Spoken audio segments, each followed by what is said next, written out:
Today we are unboxing smart light from Halonix. Let's just get started. It is a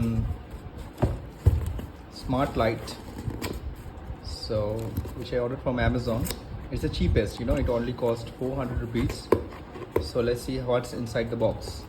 What we find inside the box is another box from Halonix. So it's run through an app wherein you can change the color. So let's see. And it's a 12-watt LED.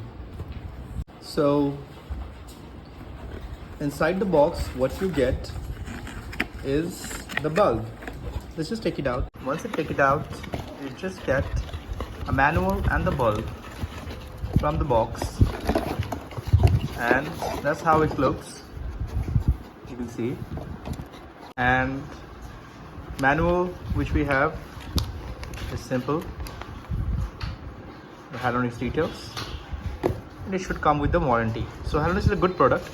We'll just quickly turn it on and show you.